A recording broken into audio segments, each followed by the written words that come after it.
Si Kuno ay isang batang lalaki na isinilang sa isang mundo ng pantasya na may peklat ng bayani sa kanyang mukha, na itinuturing na napakabihira. Iniwan ito sa kanya ng isang banal na kabalyero, ngunit ang kapalit nito ay ang tuluyang pagkawala ng kanyang paningin. Hindi kailanman nalaman ni Kuno kung ano ang ibig sabihin ng makakita, at madalas niyang tinatanong ang kanyang mga magulang kung ano ang pakiramdam ng makakita. Sasagot ang kanyang ama na ang makakita ay nangangahulugang makita ang mga kulay, ang lahat ng magagandang bagay na nilikha ng Diyos sa mundong ito, at napakahalaga nito kung gusto mong makahanap ng malaking, masasamang tao. Sa kabilang banda, sinabi naman ng kanyang ina na ang pagkawala ng kanyang mga mata ay walang kumparasa. Ang peklat ng bayani na natamo niya at sinasabing maliit na halaga lamang ito.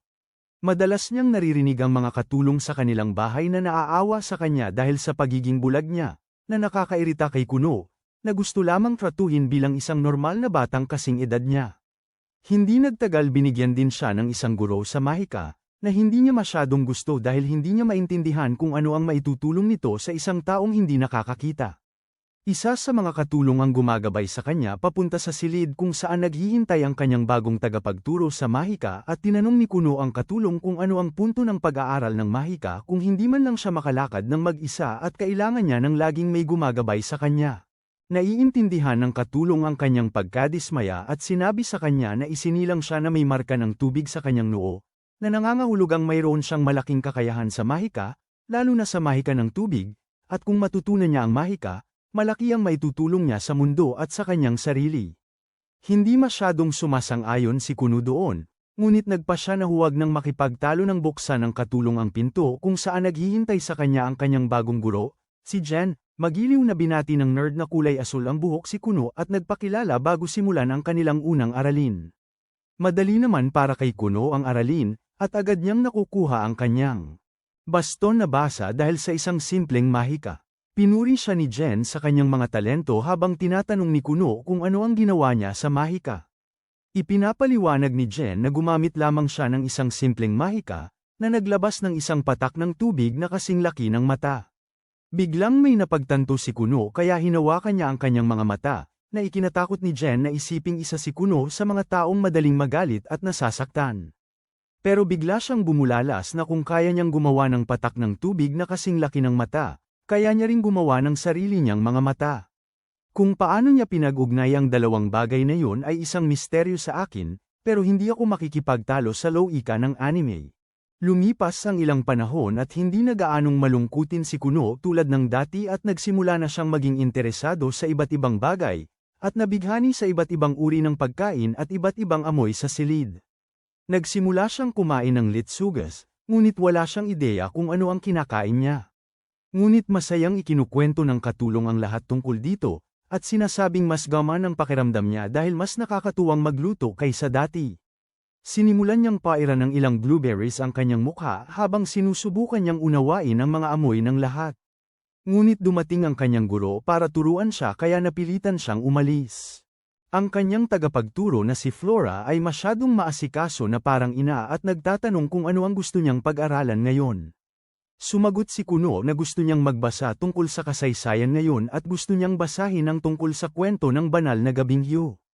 Medyo nagulat si Flora dahil ang tanging dahilan kung bakit siya bulag ay dahil sa banal na gabing yun, ngunit binigyan siya ng kasambahay ng permiso. Binalingan ni Flora si Kuno at sinabi sa kanya na sabihin sa kanya kung nakaramdam siya ng pagkabigla o hindi maganda sa anumang oras. Sinabi ni Kuno sa kanya na huwag mag-alala dahil gusto niyang matutunan ang lahat ng makakaya niyang matutunan. Hindi nagtagal ay natutunan niya ang tungkol sa kasaysayan ng kanyang sariling mundo at kung paano nagkaroon ng labanan sa pagitan ng ang mga demonyo at ang mga tao at masama ang nangyayari para sa mga tao. Salamat na lang, may isang bayani na lumitaw mula sa panig ng sangkatauhan na pinangalanang Hugh ang banal na gabi na sa wakas ay nagawang wakasan ang paniniil ng haring demonyo at nagdala ng kapayapaan sa mundo muli. Sinumpa si Hugh ng haring demonyo at simula noon, bawat henerasyon sa kanyang angkan ay ipinapanganak na may kulang. Ang ilan ay ipinanganak na walang binti, ang ilan ay walang ngipin, at ang ilan ay ipinapanganak na walang mata. Simula noon, tinatawag ng mga tao ang mga taong may kapansanan sa kanyang angkan bilang mga reinkarnasyon ng bayani mismo dahil mayroon silang marka ng bayani. Hindi gaanong naniniwala si Kuno sa ideolohiyang ito, dahil naniniwala siya na higit pa siya sa muling pagkakatawang tao ni Hugh. Siya ay sarili niyang tao at ang mga mahikal na kakayahan niya ay kanya at hindi lamang ipinahiram sa kanya ng isang bayaning matagal ng patay. Araw-araw niyang sinasanay ang kanyang mga mahikal na kasanayan at lalo pang gumagaling dito, umaasa na balang araw ay makakalikha siya ng sarili niyang mga mata na ipinagkit sa kanya. Ngunit may kapalit ito dahil ang labis na pagsasanay ay nangangailangan ng maraming mana at lakas. Napapaupo siya sa lupa habang kinakarga siya pabalik sa loob ng kanyang katulong. Tumayo siya na naiinis dahil sa ganitong bilis, matatagalan pa bago niya makuha ang sarili niyang set ng mata kung hindi niya mapapataas ang kanyang stamina agad. Sinabi ng katulong sa kanya na siya ay 7 taong gulang pa lamang at kailangan niyang magpalaki ng katawan kung gusto niyang lumakas. Sumagot si Kuno na kailangan nilang humanap ng ibang paraan dahil nahihimatay siya sa paggamit lamang ng mga pinakasimpleng spell na hindi dapat nangyayari. Sinabi ng kanyang katulong na si Aiko na baka pwede siyang bigyan ng ilang gamit tulad ni Sam Sulek at baka sa kaunting pagsasanay sa espada, mabilis siyang lumakas para makapag-cast ng maraming magic spell na gusto niya. Sumang-ayon si Kuno dito at agad na umalis si Aiko para maghanap ng magaling na guro sa espada para makapag-ensayo siya. Kinabukasan, nakita ni Aiko ang isang dating maestro ng espada na nagngangalang Oru na nagsimulang sanayin siya. Natapos niya ang mga batayan sa unang araw kung kailan dumating din si Jen, handa na para sa mga aralin sa mahika. Medyo nagulat si Jen sa pagsisikap na ginagawa niya kung gusto man niyang magpahinga, ngunit agad niyang ibinaba ang espada at kumuha ng wand, handa na para sa susunod na aralin.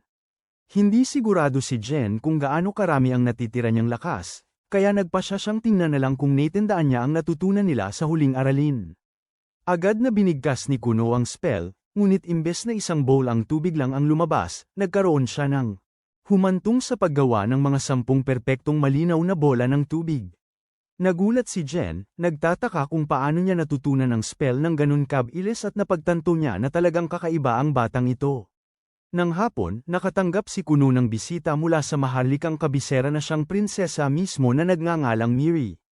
Mula nang isilang si Kuno, nakatakda na siyang ipakasal dito dahil si Kuno ay kabilang sa isang marangal na pamilya at taglay niya ang kilat ng bayani na napakahalaga. Hindi naman niya ito masyadong gusto, dahil noong huli siyang dumalaw, palagi itong nagtatago, hindi nakikipaglaro sa kanya. Simula ng araw na yon, nagsimula siyang matakot sa posibilidad na kailangan niyang tumira kasama ang isang masungit na lalaki habang buhay. Laking gulat niya, nang makita niya ito ngayon, para itong ibang tao. Nang ngumiti ito ng magiliw sa kanya, tinatanggap siya sa kanyang mansyon, agad niyang itinanong kung may nangyari dahil iba ang hitsura nito ngayon, at sumagot ito na nahulog na siya sa pag-ibig sa mahika at nakahanap ng bagong layunin sa buhay. Pagkatapos ay humingi siya ng paumanhin sa hindi pagbibigay ng sapat na pansin tuwing nagkikita sila bago ito at sinabing marami siyang ikukwento sa kanya tungkol sa mga bagong pangyayari at agad na lumikha ng isang bola ng tubig sa harap. Sa kanya, agad siyang natuwa at humanga, ngunit naisipan ni Kuno na suyuin siya at lumikha ng isang bahaghari gamit ang kanyang bowl ang tubig na naging napakaganda. Pagkatapos ay hinawakan niya ang kanyang kamay at ipinasyal siya sa hardin kung saan sila nagpalitan ng kwento tungkol sa kanilang buhay. At di nagtagal, papalubog na ang araw at kinailangan na niyang bumalik sa kanyang karwahe at bumalik sa kabisera. Kinabukasan, sinabi niya kay Flora na gusto niyang matutunan ang lahat ng asal ng isang ginoo para maging mas mabuting kasintahan kay Miri at maging si Flora ay humanga sa kanyang pagiging maalalahanin at sinimulan siyang turuan ng lahat ng paggalang na dapat natural sa isang maharlika. Pagkatapos ng kanyang leksyon, dumating din si Jen para sa kanyang klase at nagulat sa pagbabago sa ugali ni Kuno habang binibigyan siya nito ng isang formal na pagbati at pinasasalamatan siya sa lahat ng nagawa niya hanggang ngayon. Nagpasya si Jen na itaas siya mula sa mga simpleng spell at ipinaliwanag na maaari na silang sumulong at matuto tungkol sa ilang mas komplikadong spell na mangangailangan sa kanya na pag-isipan ang lahat ng iba't ibang bahagi ng kanyang spell. Halimbawa, maaari mong baguhin ang lapot, ang kulay, ang temperatura, at iba pa at gamitin ito sa napakaraming paraan. Pagkatapos ay lumikha siya ng 2 bowl ang tubig sa harap niya at sinabi sa kanya na hawakan ang 2. Ang mga hugis na yun ay pamilyar na sa kanya kaya agad niya itong kinukuha at napagtanto niya na ang isa ay mainit at ang isa naman ay mas malamig. Tumugon si Jen na ang mga pagbabago tulad nito ang nagpapaiba sa isang mago sa iba. Mukhang naiintindihan ni Kuno ang konsepto at lumilikha ng isang bowl ang tubig na bumagsak sa tasa sa harap niya. Pagkatapos ay sinabi niya kay Aiko na sumipsip, na medyo nagpagulo sa kanya, ngunit hindi siya nagtanong at sumunod siya. Sa sandaling matikman niya ang tubig, nagbago ang kanyang ekspresyon, habang sinasabi niya sa kanila na ang tubig ay lasang apple juice. Lubos na nagulat si Jen dahil naisip niya kung paano siya inabot ng isang buong walang tulog. Gabi para mag-isip ng bagong bagay na ituturo sa kanya. Kaya ang pinakamaliit na magagawa niya ay huwag itong agad matutunan. Nang gabing yun, gising si Kuno sa kanyang kama, hawak ang isang berdeng at isang pulang mansanas, nag-iisip kung paano niya maiintindihan ang lasa at amoy ng iba't ibang bagay. Ngunit wala pa rin siyang ideya kung ano ang kulay, hanggang sa maisip niya na hindi niya kayang gumawa ng mas mahusay na pagbabago sa kanyang mahika, lalo na ang isang set ng mahikal na eyeballs. Kinabukasan, habang nakaupo siya para sa agahan, may nagbago sa loob niya. Sinabi niya kay Aiko na gusto niya ng milk tea na walang gatas, na nakakatawa, pero si Aiko ayaw manlay ng isang taong may kapansanan, kaya inutusan niya itong ikuha siya ng tubig. Lumikha siya ng isang bola ng tubig sa hangin at ipinadala ito sa kanya nang bigla niyang mapagtanto na nakaramdam siya ng iba't ibang bagay sa buong buhay niya. At paano kung ang mga bagay na iyon ay tinatawag ng iba na kulay? Pumili siya ng isang berdeng mansanas at nagtanong kung pula ba ang mansanas na ito. Pero iniisip lang ni Aiko na nababaliw na siya at sinabi na berde ito at hindi pula. Pagkatapos ay pumili siya ng ibang mansanas at nagtanong kung pula ba ang mansanas na iyon. Sumagot si Aiko na oo, kulay pula nga ito. Doon siya ginulat ni Kuno sa pag-angkin na ang basket sa harap niya ay mayroong 3 pula at 2 berdeng mansanas. Nagulat si Aiko nang marinig yun, ngunit sumagot si Kuno na nakaramdam siya ng iba't ibang bagay sa pamamagitan ng paghipo sa mga iyon. Iniisip niya na kaya niyang malaman kung ano ang pakiramdam ng bawat kulay sa kanyang mga daliri. Malaking pagbuti ito, at agad na tumakbo si Aiko upang sabihin sa kanyang ama ang tungkol sa bagong pag-unlad. Agad niyang tinanong kung nakakabasa si Kuno ng mga libro, at sumagot si Aiko na kaya niyang bakatin ang kulay ng tinta sa papel, at magbasa sa ganoong paraan.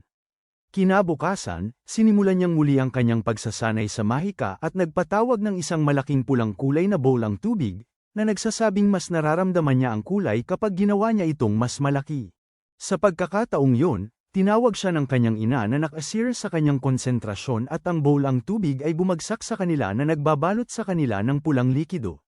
Nawala ng malay ang kanyang ina na iniisip na may nangyari at ang kanyang mahal na anak ay natatakpan ng dugo, na ikinagulo ni Kuno. Ngunit sinabi sa kanya ni Aiko na ang kulay ng dugo ay pula rin, at kaya natakot ang kanyang ina.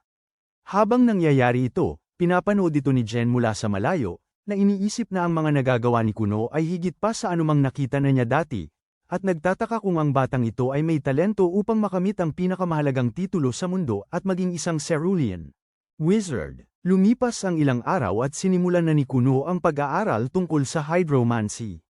Sinusubukan niyang palawakin ang kanyang kaalaman para malaman kung saan pa siya magaling. Tila hindi maintindihan ni Aiko kung ano ang hydromancy, kaya sinubukan niyang ipaliwanag sa kanya sa simpleng paraan na ang hydromancy ay paggamit ng tubig sa isang mangkok para malaman ang hinaharap o hanapin ang isang bagay na nawawala. Agad na nagtanong si Aiko kung kaya niyang humanap ng mapapangasawa para sa kanya, ngunit sinabi ni Kuno na huwag siyang mag-alala dahil siya ay isang magandang dalaga na nasa kasiglahan ng kanyang kabataan, at maraming lalaki ang gustong pakasalan siya. Nako, kung hindi lang siya isang maharlika, nakatakdang ipakasal sa prinsesa. Kukunin din niya sana itong asawa, nagtatawanan sila tungkol doon, habang pinapaalala ni Aiko na mas matanda siya rito ng 10 taon. Pero sagot ni Kuno na numero lang ang edad para sa kanya. Sakto namang dumating si Flora para sa mga aralin at kinuha niya ang pagsusulit kung saan pumasa siya ng mataas na marka dahil lahat ng sagot ay napakalalim, wasto sa politika at walang kahit ano na ikakansela sa kanya sa Instagram. Iniisip niya na halos lahat na yata ng kaya niyang ituro sa antas na ito ay naituro na niya at nag-aalala siya na baka tinuruan niya rin siya kung paano suyuin ang isang dalaga. Aba, sinusubukan niyang ligawan ang bawat babaeng makita niya. Maya-maya, inalok ni Kuno ng Chaasi, pangalan ng babae, at sinimulan ding subukang suyuin, at nag-alala siya na baka madamay si Kuno sa Me Too movement. Pero naisip niya na mas okay na rin ito dahil dati naman siyang malungkot at mapanglo, ngayon at least parang nag-e-enjoy siya sa buhay niya.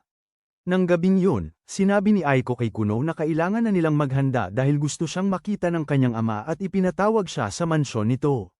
Agad siyang naghanda at hindi nagtagal, lumabas silang dalawa sa malamig na gabi na may dalang sulo si Aiko habang nagrereklamo siya na giniginaw siya. Nagpasya si Kuno na gumawa ng paraan at ginamit niya ang kanyang mahika upang lumikha ng dalawang malaking patak ng tubig. Pero laking gulat ni Aiko, ang tubig ay maligamgam at malambot, idinikit niya ito sa kanyang mukha, at sinabing gustong-gusto niyang matulog sa isang kama na gawa dito. At sinabi ni Kuno na huwag siyang mag-alala dahil prototype pa lamang ito at naghahanda na siya para sa marami pang produkto. Pagkatapos ay tinanong niya si Aiko kung may nagawa ba siyang mali nitong mga nakaraang araw at kung pinapatawag ba siya ng kanyang ama dahil galit ito sa kanya. Naalala niya ang huling pangyayari nang gumawa siya ng pulang bowl ang tubig na naging dahilan para sa kanyang ina. Mahilo at nagalit ang kanyang tatay sa kanya. Sabi ni Aiko sa kanya na huwag mag-alala dahil ginagawa niya ang lahat ng perpekto kaya walang dapat ikagalit ang kanyang tatay sa kanya. Hindi nagtagal, dumating sila sa mansyon at mabilis na nagtipon sa loob para magpainit ng batiin siya ng mayordoma ng bahay at ng kanyang nakatatandang kapatid. Tuwang-tuwa si Kuno na makita ang kanyang nakatatandang kapatid dahil hindi niya ito madalas makita, ngunit sinabi ng kanyang kapatid na wala silang gaanong oras dahil naghihintay ang kanilang mga magulang sa solar. Inakay sila ng nakatatandang kapatid sa silid at sa daan. Tinanong niya si Kuno kung gusto niyang hawakan ang kamay niya para gabay, pero sinabi ni Kuno na huwag na. Mag-alala dahil mas mahusay na niyang nararamdaman ang kanyang kapaligiran ngayon at hindi na siya dapat mahirapan sa paggalaw doon. Naaalala ng kanyang kapatid ang panahon noong laging nagmumukmak si Kuno at kailangan pa niyang hawakan ang kamay nito para dalhin kahit saan, kahit sa loob ng bahay. Talagang nagtataka siya sa laki ng pagbabago ni Kuno sa loob ng maikling panahon at hinihiling niya ang kanyang ikabubuti. Di nagtagal kumatok sila sa silid at pumasok. At sinabi ng kanyang ama na sinasabi ni Miss Flora na naituro na niya ang lahat ng kaya niyang ituro sa isang batang maharlika at para sa karagdagang pag-aaral, kailangan na ng isang formal na paaralan. Sumagot si Kuno na hindi talaga niya gustong pumasok sa eskwela dahil ayaw niyang magdulot ng problema sa sinumang kaklase o guro dahil sa kanyang kapansanan. Dagdag pa niya, mayroon siyang sariling mga plano at napagdesisyonan na niya kung anong landas ang gusto niyang tahakin at siguradong hindi kasama rito ang eskwela. Tinawanan siya ng kanyang ama samantalang papaluan sana ako ng tatay ko kung sinabi ko ito. Sabi ng kanyang ama, sa tingin din daw niya ay para lang sa mga normal, ang formal na edukasyon, pero dahil ito ay obligadong batas para sa sinumang may dugong maharlika, kinailangan niyang humingi ng pabor sa hari para makalikha ng eksepsyon para kay Kuno. Sumagot si Kuno na naamoy na niya ang paboritismo at sinabi ng kanyang ama na tumahimik siya at tanggapin ang ibinigay sa kanya nang hindi nagmamagaling. Dahil doon, dumiretso na si Kuno sa tunay na mga tanong at nagtanong tungkol sa kanyang baon, sinasabing dapat siyang taasan dahil nagtatrabaho siya ng mabuti. Gaya ng isang kapitalista, tumanggi ang kanyang ama, sinasabing sa susunod na gumawa siyang muli ng gulo tulad ng nangyari sa hardin, babawasan niya ang kanyang baon sa loob ng 6 na buwan. Sumingit ang kanyang ina para baguhin ang usapan at ibalik ito sa tamang direksyon. Naalala ng kanyang ama kung bakit niya tinawag si Kuno at sinabi sa kanya na bagamat sumasang-ayon siya sa kanyang desisyon na huminto sa pag-aaral, kailangan din niyang pag-isipan ang kanyang kinabukasan kasama si Prinsesa Miri. Dahil ang pag-aaral ay napakahalagang bahagi ng pagpapalaki sa mga maharlika, maaaring kutsain siya dahil ang kanyang mapapangasawa ay hindi man lang nakapag-aral ng maayos. Nakakagulat na naiintindihan nito ni Kuno at pumayag na pumasok sa paaralan, sinasabing magiging abala ito, pero hindi niya hahayaang kutsain ang prinsesa dahil sa kanya. Sinabi ng kanyang ama na huwag siyang mag-alala, dahil sa pamamagitan ng koneksyon at impluensya, naayos na niya na kailangan lang niyang pumasok sa paaralan ng 5 beses para sa huling pagsusulit sa advanced mag-level exams at pumasa para makapagtapos. Parang panalong sitwasyon kay Kuno kaya agad siyang pumayag. Sinabi ng kanyang kuya na huwag siyang mag-alala at hindi siya mag-iisa dahil siya at si Prinsesa Miri ay kukuha rin ng parehong exam para silang lahat ay makapagtapos. Tuwang-tuwa ang kanyang ina sa katotohanang papasok na ang kanyang anak sa paaralan at agad na tinawag si Aiko, dahil kailangan nilang kumuha ng maraming sukat para sa kanyang coat at iba pang mga damit. Bago siya umalis, tinawag muli ng kanyang ama si Ikisho at sinabi sa kanya na habang si Kuno ay nasa paaralan, may ilang mga maharlika na galit sa kanila. Sinusubukan nilang lapitan siya at si Prinsesa Miri at magiging trabaho niya na tiyakin na walang mangyayaring masama. Sinasabi ni Ikisho sa kanya na huwag mag-alala dahil palagi siyang kasama nila at sisiguraduhin niyang ligtas ang kanyang nakababatang kapatid. Sa susunod na bisitahin siya ni Prinsesa Miri, excited siyang malaman na papasok siya sa paaralan kasama niya at sinasabi sa kanya na huwag mag-alala dahil igagala niya siya at ipapakita ang lahat. Naisip ni Kuno ng malakas na maaaring hindi magustuhan yun ng ibang mga maharlika na umiibig sa kanya at magselos. Ngunit sinabi ni Miri sa kanya na huwag mag-alala dahil hindi iyon mangyayari. Nagtanong si Kuno kung hindi ba siya sikat sa kanyang paaralan at isa lamang siyang loner, ngunit sinabi niya sa kanya na malinaw na sikat siya dahil isa siyang prinsesa at alam niya na may kahit man lang 5 lalaki na sabik na manligaw sa kanya. Naisip ni Kuno na ang mga bagay na ito ay maaaring maging problema kaya nagpasya siyang kumuha ng ibang magic staff para sa proteksyon sa sarili. Sa wakas, dumating ang araw ng pag-alis at naghanda si Kuno kasama si Ikisho.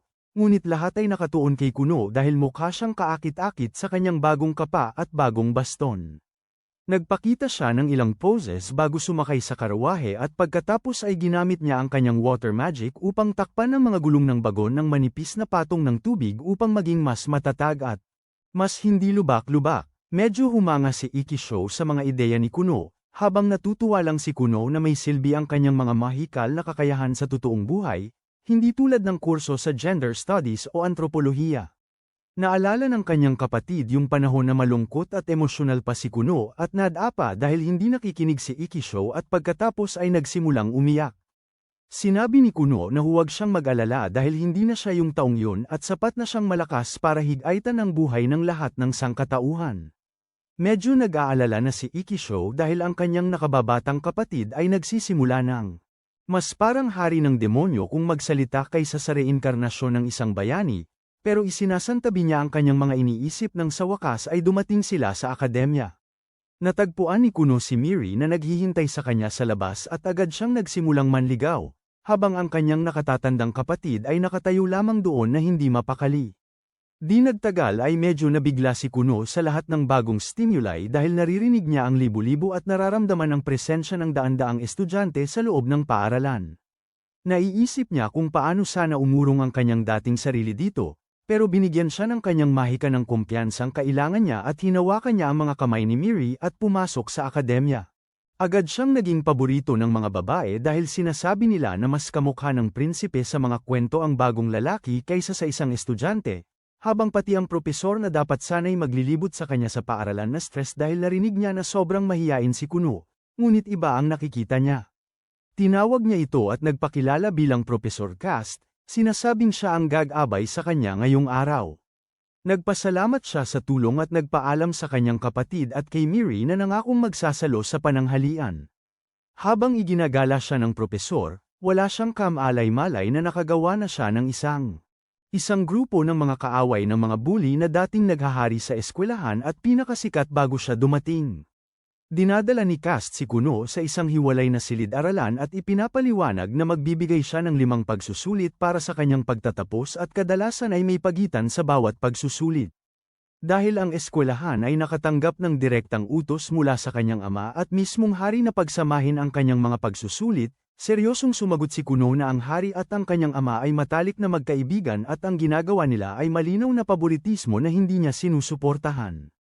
Sinabi ni Cast na ayaw niyang masangkot sa anumang uri ng gulo sa politika at nakikiusap. Sa kanya na ilayo siya sa kanyang aktivismong woke. Iniaabot niya sa kanya ang papel ng pagsusulit at sinasabing mayroon siyang 2 oras para tapusin ang pagsusulit. Pagkatapos ng pagsusulit, nakipagkita siya kay Miri at bumaba para kumain. Bago pa man siya makarating sa lugar kainan, nilapitan sila ni Prinsipe Lyle, na nakatatandang kapatid ni Miri, at galit dahil may isang taong mas sikat kaysa sa kanya sa eskwelahan ngayon. Nararamdaman ni Kuno na naninigas si Miri sa pagkakita sa kanyang kapatid, ngunit wala siyang ideya kung sino ang kaharap niya sa mga sandaling iyon. Akmang sasagat siya ng hindi maganda dahil prinsipe man o hindi, walang sino man ang nagsasalita ng masama sa kanyang magiging asawa. Pero bago pa siya makakilos, sumingit si Iksho at sinubukang payapain ang sitwasyon. Sa kasamaang palad, parang wala sa mood makipag-usap ng maayos si Lyle at ang kanyang mga alipors at pilit pa ring ginagatungan ang sitwasyon. Bigla namang nagpasya si Kuno na kumilos, at palihim niyang ginamit ang kanyang mahika upang tipunin ang lahat ng mga patak ng mahika sa malapit at ibinuhos ito sa pantalon ni Lyle bago sabihing tila nahihiyang prinsipe sa kanyang pantalon. Galit na galit ang prinsipe, ngunit masyadong napahiya para magsalita kaya naglakad na lang siya papalayo para magpalit ng damit. Samantalang sinabihan ni Iksho ang kanyang kapatid na maghinay-hinay dahil hindi dapat malaman ng kahit sino na siya ang may gawa. Sino ang gumawa noon sa maharlikang prinsipe ng kaharian? Paulit-ulit na iniisip ni Iksho kung ano ang maaaring mangyari ngayong nagkaroon sila ng kaaway sa ika-6 na prinsipe ng kaharian. Pero parang walang pakialam si Kuno habang nilalamon niya ang kanyang burger. Samantalang nagdarasal si Iksho na makapasa sila sa kanilang mga pagsusulit ng walang anumang dagdag na aberya. Samantala, galit na galit si Lyle kay Kuno at nagpaplano siya ng kanyang paghihiganti. Naglalakad siya ng nakakatakot sa mga pasilyo ng paaralan at natatakot sa kanya ang mga estudyante. Hindi niya pinapatawad kahit ang mga guro at sinabihan si Cass na bumalik sa kusina nang hilingin nito na bahagyang hinaan niya ang kanyang boses sa mga pasilyo. Pagbalik sa hapagkainan, tinanong ni Kuno sina Miri at Iksho kung anong problema ni Lyle at bakit hindi man lang nito tinatago ang galit niya. Sagot ni Miri na marahil ginawa niya yon para panatilihin ang kanyang posisyon, dahil natatakot siya na malampasan niya ito balang araw. Interesado si Kuno sa usapan at sinabi ni Miri sa kanya na si Lyle ang ika-6 na prinsipe at siya ang ika-9 na prinsesa. Sa normal na pagkakasunod-sunod, mas mababa siya dito. Pero dahil nakatakda siyang ipakasal sa isang may pilat ng bayani, mabilis na tumataas ang kanyang katayuan sa lipunan at natatakot si Lyle doon. Sabi ni Miri na ngayon na nagpakilala na si Kuno sa lipunan, mas mataas na ang dalawa sa kanila. May mas mataas na estado sa lipunan kaysa kay Lyle at desperado lang siyang manatiling mahalaga. Naiinip si Kuno sa lahat ng bagay na politika at sinabi ni Miri sa kanya na kahit hindi siya isang mago o ang tagapagdala ng banal na peklat, masaya pa rin siyang maging kasintahan niya. Ginagamit ni Kuno ang kanyang mga kasanayan sa panliligaw at sinabi na masaya rin siyang maging kasintahan niya at sa susunod na makita niya ang kanyang ama, luluhod siya sa harap niya sa pasasalamat, kahit na hindi siya kailanman luluhod sa harap ng ibang lalaki. Pagkatapos nito, sinabi niya na dapat muna siyang humingi ng tawad kay Prinsipe Lyle para sa kanyang mga aksyon. Parehong sinabi ni Iksho at Miri sa kanya na huwag niya itong gawin dahil mas masama pa yun kaysa makipag-date sa isang babaeng nakikipagkaibigan pa rin sa kanyang ex. Di nagtagal pagkatapos noon, oras na para sa final exam ni Kuno at sinasanay niya ang kanyang mahika kasama si Jen bago kumuha ng pagsusulit. Gaya ng dati, tumatawag siya ng isang patak ng tubig at sinasabi ni Jen sa kanya na baguhin ang pakiramdam nito ngayon. Agad na ginagamit ni Kuno ang kanyang kapangyarihan para i-freeze ang patak at nang hawakan nito ni Jen, sinasabi niya na parang mansanas ang pakiramdam nito, na hindi talaga posible pero laging tama ang mga nerd baddie. Sinasabi niya kay Kuno na humawak ng maraming bagay para maintindihan kung ano ang pakiramdam nila at pagkatapos ay gamitin ang mga ito para baguhin pa ang kanyang mahika. Sa halip na gamitin ang pagkakataong ito para hawakan siya, o kahit damo, si Kuno ay pumunta at nagsimulang isang kabayo pagdating niya sa eskwela. Lumabas si Iksho at nagulat nang makita ang kanyang kapatid na kumikilos ng kainahinala, ngunit pinabayaan na lamang niya ito. Maya-maya, dumating si Miri na tumatakbo para salubungin sila at si Kuno ay umarte ng sobra, sinasabi na dahil huling araw na niya siyang makikita sa eskwela, parang guguho ang mundo para sa kanya. Pagkatapos noon, pumasok siya sa loob kung saan sinabi ni Cass sa kanya na kukuha siya ng huling pagsusulit kasama ang iba pang mga estudyante. Nagulat si Kuno nang marinig yun at medyo nasasabik dahil ito ang unang pagkakataon na mararanasan niya ang tunay na buhay eskwela. Pagkatapos, bumaling siya kay Cass at sinabi na mamimiss niya ang nag-iisa silang dalawa sa kanilang espesyal na silid at hindi naman siya gaanong nababahala sa kung gaano yun kalayo sa nararapat. Sinabi niya kay Kuno na babantayan lamang niya ito at hinihiling ang kanyang swerte sa pagsusulit. Sinabi ni Iksho na tila naging malapit na si Kuno kay Cass at kinumpirma niya, sinasabing marami silang napag-usapan noong mga pagsusulit. Ikinwento niya kung paano kumuha si Cass ng pagsusulit para maging guro dahil sa isang lalaking minamahal niya, ngunit bumagsak ang talunang yun sa pagsusulit at siya lang ang pumasa.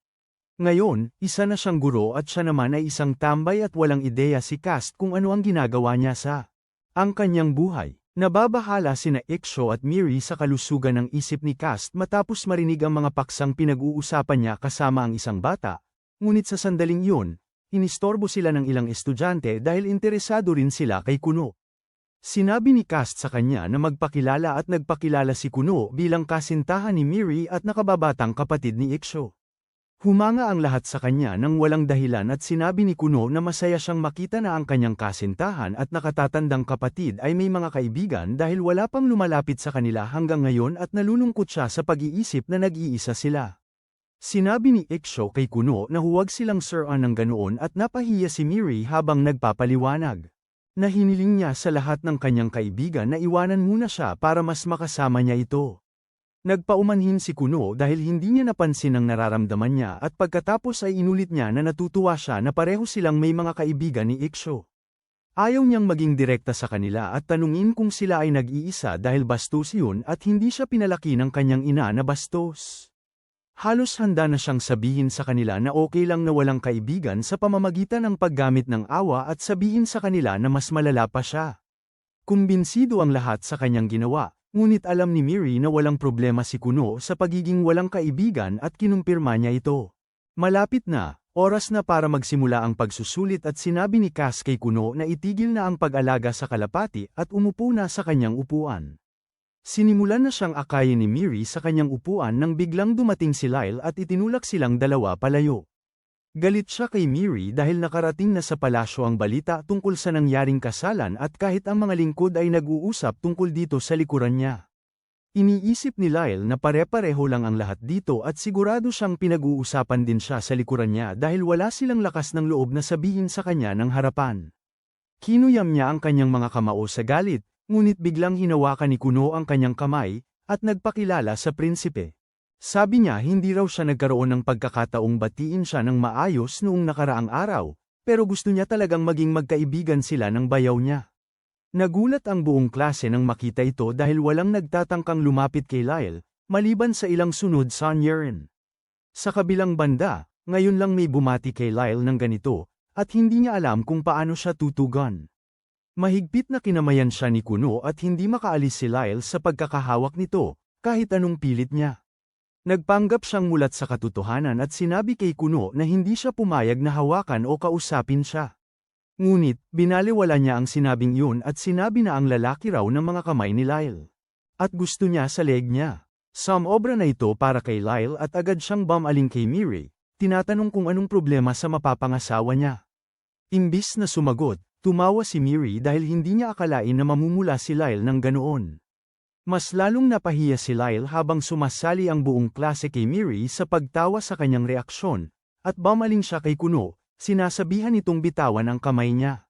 Sa wakas binitawan siya ni Kuno at natapos ang usapan ng payapa. Nagsimula ang pagsusulit at nang matapos ito at masiyasat ang mga sagutang papel. Ipinahayag niya na lahat ay pumasa sa pagsusulit. Masaya ang lahat na marinig yun at ipinagdiriwang ni Kuno na nakapagtapos siya kasama ang kanyang kapatid at kasintahan. Nang gabing yun, umalis siya pauwi at nagpaalam sa lahat. Nalungkot ang lahat na magpaalam sa kakaiba ngunit kaakit-akit na batang lalaki, at tila nagbago pa si Lyle matapos makilala si Kuno.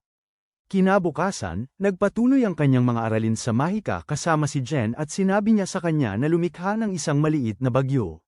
Lumikha si Kuno yun at pagkatapos sa utos ni Jen, hinati niya ito sa 10 bowl ang tubig, kinulayan ang mga ito at pagkatapos ay binago ang kanilang tekstura. Nasiyahan si Jen dito, ngunit may ipapakita pa si Kuno. Sinabi niya na may natutunan siyang bago kamakailan at pagkatapos ay binago ang isang patak ng tubig sa isang puting kalapati na lumilipad na parang totoo. Napaluhod si Jen, na pagtatanto na mas mahusay na nga talagang salamangkero si Kuno kaysa sa kanya, at mawawala sa kanya ang trabaho ng pagtuturo dito.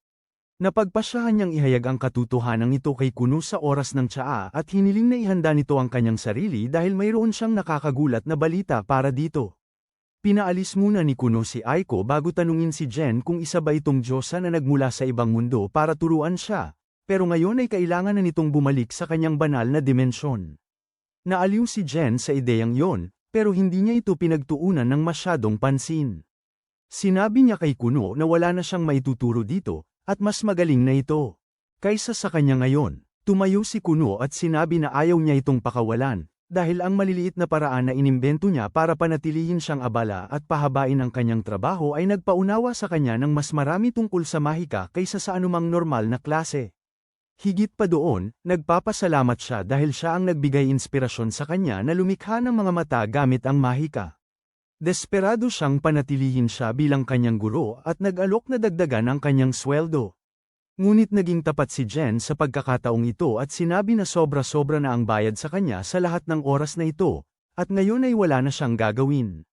Sinabi niya kay Kuno na dapat siyang kumuha ng guro na mas mahusay kaysa sa kanya para mag-aral pa. Ngunit tumanggi siya. Sabi niya, lumaki siyang ganyan dahil sa mga maliit na pakana at gusto niyang dayin pa siya nito. Habang sinasabi niya ito, mga hayop na gawa sa tubig ang lumalabas mula sa kung saan-saan at nagsisimulang yamakap sa kanya na mas lalong nakakasiguro na tapos na ang papel niya sa buhay ni Kuno. Dahil doon, umalis siya sa bahay ni Kuno at nagpas siyang maging mas mahusay na salamangkera matapos siyang maging inspirasyon sa kasipagan at dedikasyon ng kanyang mga estudyante. Hindi nagtagal, sinabi ni Aiko kay Kuno na nagbitiw na rin si Flora sa kanyang trabaho dahil kumpleto na ang kurikulum at nagtapos na si Kuno. Hindi na siya naghintay na magpaalam dahil baka siya'y masyadong madamdamin, at nagpa siya si Kuno na. Sumulat ka sa kanya ng liham pasasalamat. Sinasabi ni Aiko sa kanya na tanungin siya kung mayroon siyang gwapong katulong sa kanyang mansyon, na higit sa 6 na talampakan ng taas, dahil naghahanap siya ng mapapangasawa. Tinatanong ni Kuno si Aiko kung balak niya talagang magbitiw sa trabaho at magpakasal sa isang tao. Kinukumpirma ni Aiko na sinasabing pakiramdam niya ay kaya na ni Kuno ang sarili niya ngayon, at oras na para magpakasal siya dahil medyo mahirap na humanap ng mapapangasawa pagkatapos nito. Habang naghahapunan, sinabi ni Kuno sa kanyang mga magulang na nagbitiw na lahat ng kanyang mga guro at sinabi ni Jen sa kanya na humanap ng isang pambihirang salamangkero para turuan siya.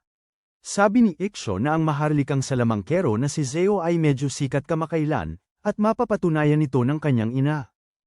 Sinabi ni Aiko sa kanyang ama na hirangin ang lalaking nagngangalang Zeo bilang kanyang guro, ngunit sinabi niya sa kanya na hindi ganoon ang mga bagay.